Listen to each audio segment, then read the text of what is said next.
Évoquer l'histoire des époux Granville, c'est raconter une aventure singulière du monde des arts au XXe siècle. Lui est français, elle est américaine. Ensemble, Pierre et Kathleen vont tout connaître de l'art.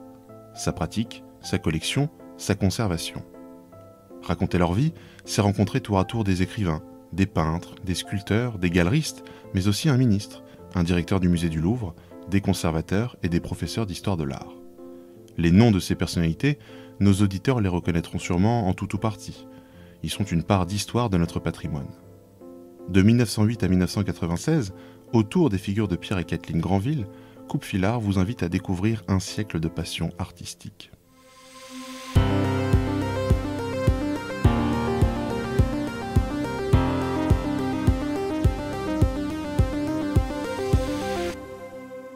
Chapitre 1 – La comédienne et le réalisateur, 1908-1948. Tout commence donc en 1908, alors que le monde n'a pas encore connu les coups de canon de la Première Guerre mondiale. Le XIXe siècle vient à peine de s'achever et les sociétés en sont encore marquées. L'académisme semble alors avoir encore de beaux jours devant lui, tandis que le mouvement cubiste commence tout juste à poindre. Dans une rue de Paris, chez le médecin personnel d'Auguste Rodin et d'Eugène Carrière, on célèbre une naissance, celle de Pierre Granville. Le petit garçon, fils de bonne famille, est très vite initié par sa mère à la pratique du violon. Il faut dire qu'elle compte parmi ses proches des compositeurs comme Gabriel Fauré ou Claude Debussy. Toujours par l'initiative maternelle, Pierre découvre les beaux-arts en compagnie de ses frères et sœurs devant les pièces de la collection Camondo présentées au Louvre. Au programme des visites est aussi prévue l'exposition du legs Caillebotte, qui fit jadis couler beaucoup d'encre, au musée du Luxembourg. De l'autre côté de l'Atlantique, à New York, c'est dans un environnement familial très similaire que naît Kathleen Parker. Éduquée dans un collège privé, c'est son père qui lui fait découvrir tous les dimanches les prestigieuses collections des musées de la ville. En grandissant, Kathleen est envoyée parfaire son éducation à l'étranger, dans une école privée suisse. Devenue jeune femme, elle se découvre un talent d'actrice qu'elle entend bien perfectionner. En 1927, à 19 ans, elle dépose ses valises à Paris pour y suivre les cours de Charles Dulin, l'un des comparses de Louis Jouvet au théâtre de l'Atelier. En parallèle, elle s'inscrit aux cours de civilisation pour étudiants étrangers dispensés à la Sorbonne. C'est sans doute sur les bancs de cette université qu'un an plus tard, la jeune américaine rencontre Pierre.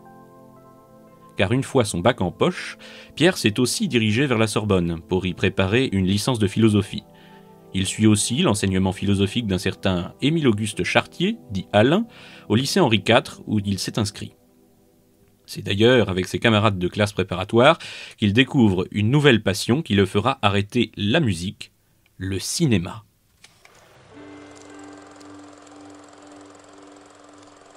Avec ses amis, il se rend au 12 rue Thouin, au Ciné Latin, derrière le Panthéon. Un article de 1928, paru dans la revue Ciné Magazine, en fait la description. Une curieuse petite salle en forme de cylindre. L'écran blanc y apparaît, tel un mouchoir, qu'un prestidigitateur se serait plu à dissimuler sous un chapeau haute forme. Pourtant, ce ne sont pas des poissons rouges ou des œufs durs que le prestidigitateur extrait du mouchoir, mais seulement des sourires, des baisers, des larmes, l'essentiel de la détresse et de la joie humaine. On peut imaginer Pierre, installé dans l'un des 300 fauteuils de la salle, y admirer Man Ray et Marcel Duchamp jouant aux échecs dans Entr'acte de René Clair, être en admiration devant J'accuse d'Abel Gans ou encore devant Nosferatu le vampire, réalisé par Friedrich Murnau.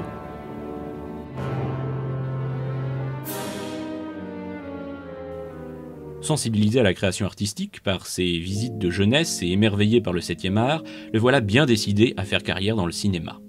Il travaille d'abord au studio de Joinville-le-Pont et des Buttes-Chaumont, avant d'être engagé jusqu'en 1933 comme chef monteur par la société américaine de production Paramount Pictures. Mais Pierre est contraint d'abandonner son poste le temps d'une année pour faire son service militaire à Manosque, à la brigade topographique du service géographique de l'armée, où il fait la connaissance de Jean Giono. C'est peut-être cette dernière rencontre qui le fait commencer à écrire des poèmes, puis des scénarii pour le grand écran, notamment sur la fabrication du vitrail en France.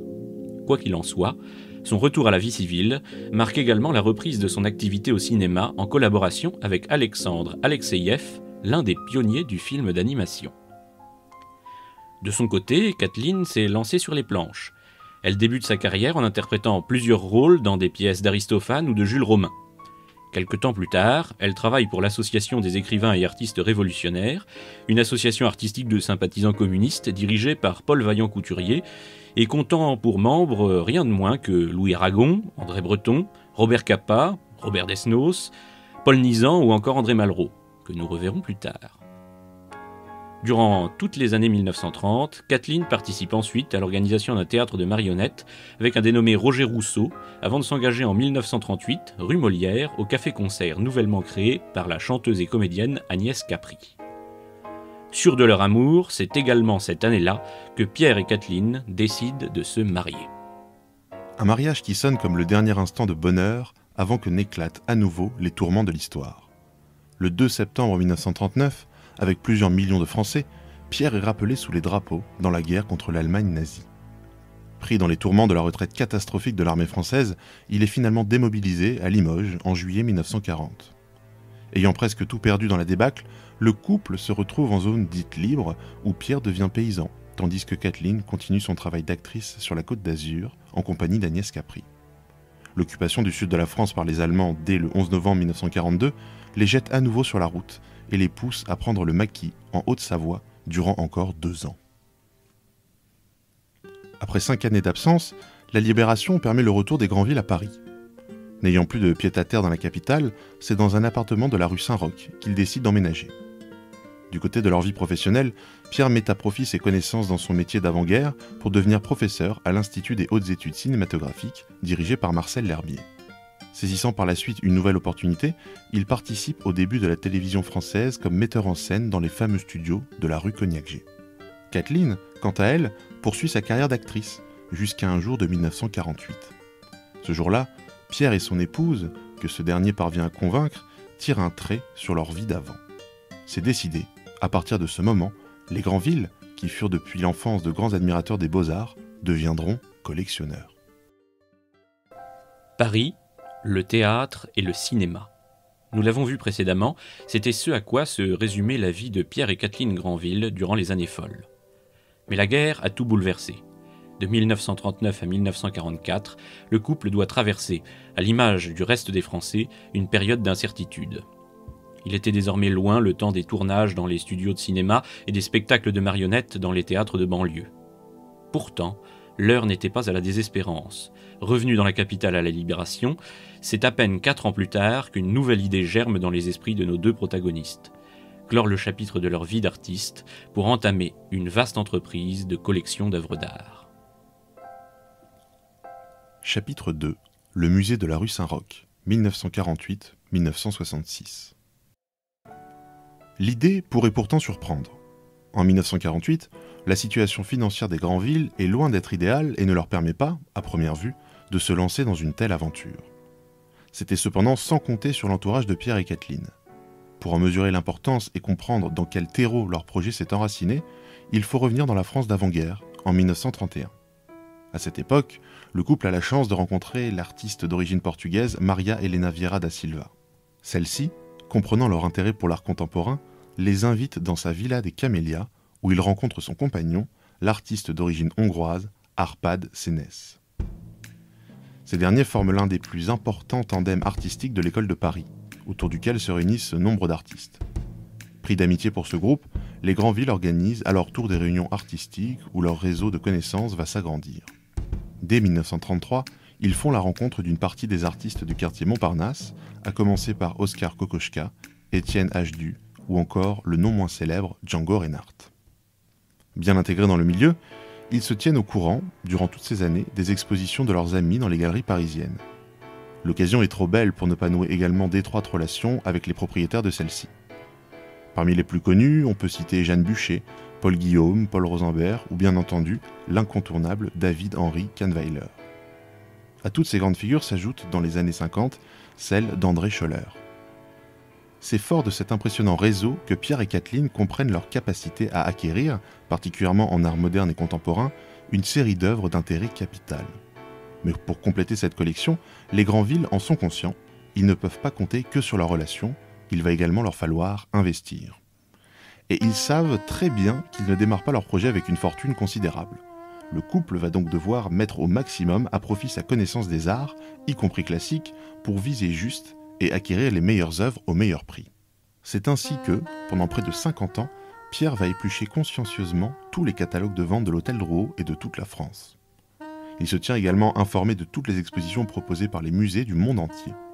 Le but de tout ce travail est avant tout de se donner une véritable idée de l'état du marché de l'art, mais aussi d'en estimer convenablement les tendances. Sa veille scrupuleuse de l'actualité des ventes le conduira même à publier des chroniques régulières dans les pages du journal Le Monde durant plusieurs décennies, d'abord sous le pseudonyme de Chanteloup, avant de signer de son propre nom. À force d'expérience, les époux Granville parviennent à investir leur argent dans des œuvres appartenant à des mouvements artistiques encore peu mis en lumière, mais à fort potentiel. Leur intérêt se porte ainsi tout particulièrement sur l'école de Barbizon, à commencer par les toiles et dessins de Théodore Rousseau et Jean-François Millet. Toujours dans les arts du XIXe siècle, les Granville manifestent également beaucoup d'admiration pour Eugène Delacroix, dont la cote n'atteint pas encore les sommets d'aujourd'hui. Du côté des arts du XXe siècle, la bonne étoile les aide parfois, comme lorsqu'ils s'intéressent, au cours d'une vente de 1966, à une œuvre intitulée « Relief Rythme ». Celle-ci est attribuée par les experts à un certain Blaunois, selon l'inscription figurant sur le cadre de la peinture. Pierre et Kathleen y liront quant à eux, et avec raison, le nom de Robert Delaunay. Pour le volet concernant l'école de Paris, le couple peut donc compter sur leur réseau qui s'agrandit encore. Étienne Hdu leur a fait rencontrer en 1947 Nicolas de Staël, qui leur cède bien volontiers une partie de ses toiles et dessins préparatoires. Leurs amis Jean Messagier, Claude Domecq, Adolphe Pétrel ou Charles Lapic participent aussi à l'immense entreprise. L'essentiel de leur collection ne se contente toutefois pas d'être un immense inventaire à la Prévert. Elle s'organise autour de choix tout à fait réfléchis. Si, comme nous l'avons vu, l'école de Paris et le paysagisme abstrait y sont très présents, des artistes comme Pierre Soulages ou Fernand Léger n'y apparaissent pas. De même, le XIXe siècle n'est pas représenté dans son ensemble puisque les artistes impressionnistes ne figurent aucunement dans la collection. L'idée que Pierre et Kathleen Granville cherchent à développer est avant tout la démonstration qu'il existe une continuité et un héritage artistique évident entre les artistes du XIXe et du XXe siècle, notamment sous l'impulsion d'Eugène Delacroix. Au fil de ces près de 20 années d'acquisition, l'appartement de la rue Saint-Roch se transforme petit à petit en un véritable musée des beaux-arts. L'ampleur de la collection devient telle que la place vient à manquer pour stocker les œuvres, mais aussi les nombreux catalogues et ouvrages constituant la précieuse documentation du couple. Face à ce constat, la question de l'avenir de la précieuse collection se pose soudain. Pour les Granville, il est hors de question de disperser en vente le fruit de leur long travail, et l'option d'un legs à leur descendance n'est pas envisageable puisqu'ils n'ont pas d'enfants. Après de mûres réflexions, c'est en 1966 que Pierre et Kathleen vont prendre la décision d'un nouveau tournant capital dans leur existence. La Libération a été synonyme de nouvelles perspectives pour les Granville. Installés dans leur nouvel appartement de la rue Saint-Roch, ayant abandonné tous leurs anciens projets, ils se sont lancés dans les trépidations d'une vie de collectionneurs. Aidés de leurs amis artistes de l'école de Paris et de leurs connaissances en histoire de l'art, les deux époux constituent une extraordinaire collection des arts des 19e et 20e siècles. Leur logement devient cependant de plus en plus inapte à accueillir leurs nombreuses acquisitions. Il est temps pour eux de réfléchir à une solution. Chapitre 3 Monsieur et Madame Granville au Palais des États de Bourgogne 1966-1996. C'est un beau matin de juin 1966 qu'arrive aux 3 rue de Valois une lettre sur le bureau du ministre des Affaires culturelles, André Malraux. Celle-ci renferme une proposition des plus étonnantes, mais aussi des plus intéressantes. Signée de la part des Granville, elle propose ni plus ni moins que le dépôt de leur collection dans une institution parisienne. Conscient de la valeur d'une telle opportunité pour le patrimoine national, le ministre ordonne à son administration d'engager les démarches nécessaires à l'acceptation du don. Mais un tel projet ne va pas sans son lot de problématiques. Une fois l'expertise réalisée, se pose la question du lieu de conservation et de la présentation des œuvres dans les salles. Quelle institution à Paris pourrait avoir les capacités d'accueillir un tel ensemble ? Au-delà même de l'aspect logistique, la notoriété de la collection est aussi à considérer. Le lieu qui l'accueillera a beaucoup à y gagner, et cet enjeu n'est pas sans attirer les convoitises du petit monde des conservateurs. À tout cela s'ajoute encore un élément supplémentaire au casse-tête. Pierre et Kathleen Granville souhaitent sauvegarder l'intégrité de leur collection.